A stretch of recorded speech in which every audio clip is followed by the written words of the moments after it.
خالق کائنات نے ارشاد فرمایا وَقَضَىٰ رَبُّكَ أَلَّا تَعْبُدُوا إِلَّا إِيَّاهُ وَبِالْوَالِدَيْنِ إِحْسَانًا، فرمایا تمہارے رب نے حکم فرمایا ہے کہ اس کے سوا کسی کو نہ پوجو، اس کے سوا کسی کی عبادت نہ کرو، اور اپنے ماں باپ کے ساتھ اچھا سلوک کرو، اپنے ماں باپ کے ساتھ اچھا سلوک کرو۔ تو سامعین محترم، جب ہم اپنے ماں باپ کے ساتھ اچھا سلوک کریں گے، ان کی خدمت کریں گے، تو ہمیں کیا ملے گا؟ ہمیں کیا ملے گا؟ سنیے گا، حضرت عبداللہ بن عمر رضی اللہ تعالیٰ عنہ سے روایت ہے کہ حضور جان جانا صلی اللہ تعالیٰ علیہ وآلہ وسلم نے ارشاد فرمایا کہ خدا کی رضا والدین کی رضا میں ہے، خدا کی رضا والدین کی رضا میں ہے۔ پھر آگے فرمایا خدا کی ناراضگی والدین کی ناراضگی میں ہے۔ اب اس سے کیا مراد ہے؟ فرمایا کہ اگر ماں باپ تجھ سے ناراض ہوں گے، ماں باپ تجھ سے راضی نہیں ہوں گے، ماں باپ تجھ سے ناراض ہوں گے، تو خالق کائنات بھی تجھ سے ناراض ہوگا، خالق کائنات بھی تجھ سے ناراض ہوگا۔ اگر ماں باپ تجھ سے راضی ہوں گے تو رب تعالیٰ بھی تجھ سے راضی ہوگا، رب تعالیٰ بھی تجھ سے راضی ہوگا۔ تو سامعین محترم، جب ہم نے اپنے والدین کو راضی کر لیا پھر ہمیں کیا ملے گا؟ پہلے تو یہ بات تھی نا کہ ہم ان کی خدمت کریں گے تو ہمیں کیا ملے گا؟ تو جب ہم ان کو راضی کر لیں گے، ان کی خدمت کریں گے، ان کو راضی ہم نے کر لیا، تو پھر ہمیں کیا اجر و ثواب ملے گا؟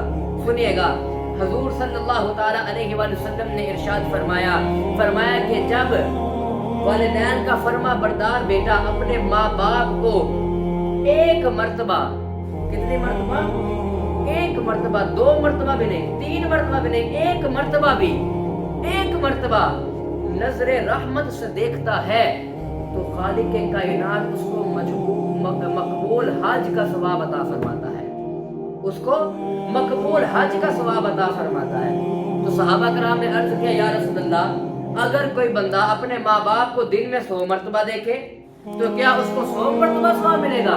حضور نے فرمایا نعم، ہاں، اگر وہ اپنے ماں باپ کو اچھی نظروں سے، نظر رحمت سے اگر دن میں 100 مرتبہ بھی دیکھتا ہے تو خالق کائنات اس کو 100 مرتبہ مقبول حج کا ثواب عطا فرمائے گا، خالق کائنات اس کو 100 مرتبہ مقبول حج کا ثواب عطا فرمائے گا۔ سامعین محترم، یہ ہے اجر و ثواب والدین کو راضی کرنے کا۔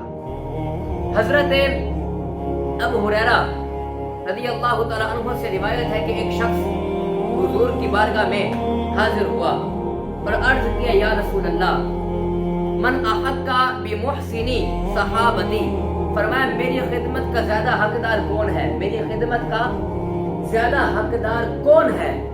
حضور نے فرمایا تیری ماں۔ کیا فرمایا؟ تیری ماں۔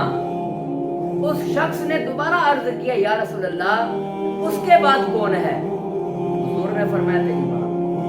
کتنی بار ہو گیا؟ 2 مرتبہ۔ کیا فرمایا؟ تیری ماں۔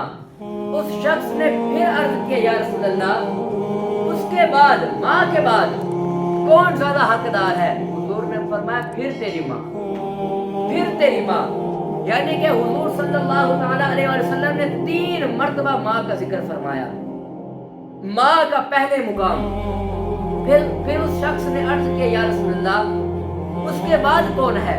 تو حضور صلی اللہ تعالیٰ علیہ وسلم نے فرمایا تیرا باپ، تیرا باپ۔ معلوم ہوا کہ ماں والد سے زیادہ خدمت کی مستحق ہے، ماں والد سے زیادہ خدمت کی مستحق ہے۔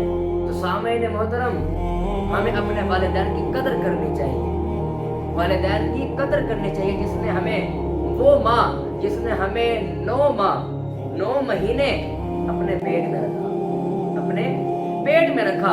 ماں کی مامتا میں کیف ہے، ماں کی مامتا میں کیف ہے، سکون ہے، سرور ہے، نور ہے۔ ماں کی مامتا میں راحت ہے، صداقت ہے، لطافت ہے۔ ماں کی مامتا میں ایثار ہے، قرار ہے، پیار ہے، بہار ہے۔ ماں کی مامتا میں عشق ہے، ذوق ہے اور شوق ہے۔ یہ ہے ماں کی مامتا، جس نے ہمیں 9 مہینے اپنے پیٹ میں رکھا۔ یہ کوئی معمولی بات ہے؟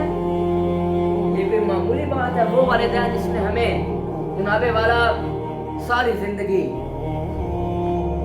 ہمیں کھایا پلایا، ہماری پرورش کی۔ وہ کسی نے کہا نا کہ ماں گھر میں سارا دن چولہے پر سڑتی ہے، جب وہ کھانا پکاتی ہے اپنی اولاد کے لیے چولہے پر سڑتی ہے، اور والد دن میں جناب والا باہر دھوپ میں سڑتا ہے، تب جا کے اولاد پلتی ہے۔ یہ ہے والدین۔ تو سامعین محترم، ہمیں چاہیے کہ ہم اپنے والدین کی خدمت کریں، ہمیں چاہیے کہ ہم اپنے ماں باپ کی عزت کریں۔ اور والدین کا ادب کیا ہے سنیے گا۔ حضرت امام زین العابدین رضی اللہ تعالی عنہ سے کسی نے پوچھا کیا وجہ ہے کہ آپ باوجود سب سے بڑھ کر اپنی والدہ کے فرما بردار ہیں، آپ سب سے بڑھ کر اپنی والدہ کے فرما بردار ہیں، تو آپ اپنی والدہ کے ساتھ بیٹھ کر کھانا کیوں نہیں کھاتے؟ اپنی والدہ کے ساتھ بیٹھ کر کھانا کیوں نہیں کھاتے؟ کس سے پوچھا؟ امام زین العابدین سے کسی شخص نے پوچھا کہ آپ تو اپنی والدہ کے بہت فرما بردار ہیں، تو آپ ان کے ساتھ بیٹھ کر کھانا کیوں نہیں کھاتے؟ تو آپ نے فرمایا میں ڈرتا ہوں کہ جس لقمے پر میری ماں کی نظر ہے نا، جس لقمے پر میری ماں کی نظر ہے، کہیں ایسا نہ ہو جائے کہ میں اس لقمے کی طرف اپنا ہاتھ بڑھا دوں، کہیں ایسا نہ ہو کہ اس لقمے کو میں اپنے منہ میں ڈال دوں۔ میں ڈرتا ہوں کہ جس لقمے پر میری والدہ کی نظر ہے اور وہ لقمہ میرے منہ میں چلا جائے، اس لیے میں اپنی ماں کے ساتھ بیٹھ کر کھانا نہیں کھاتا۔ یہ ہے ادب۔ تو سامعین محترم، ہمیں چاہیے کہ ہم اپنے والدین کے ساتھ حسن سلوک کریں، ان کے ساتھ اچھے طریقے سے پیش آئیں۔ قرآن پاک نے کہا نا کہ جب والدین تمہیں کچھ کہیں، غصہ کریں یا کچھ بھی کہیں، تو تم ان کو اف بھی نہ کہو، ان کو اف بھی نہ کہو، انہیں اف بھی نہ کہو، اور یہ دعا کرتے رہیں کہ یا اللہ میرے والدین کو لمبی زندگی عطا فرما، میرے والدین کو لمبی زندگی عطا فرما۔ تو خالق کائنات کی بارگاہ میں دعا ہے کہ رب تعالیٰ سب کے والدین کی حفاظت فرمائے، جو فوت ہو چکے ہیں ان کو جنت الفردوس میں اعلیٰ مقام عطا فرمائے، اور جن کی حیات ہیں ان کی اولاد کو ان کی خدمت کرنے کی توفیق عطا فرمائے۔ وما توفیقی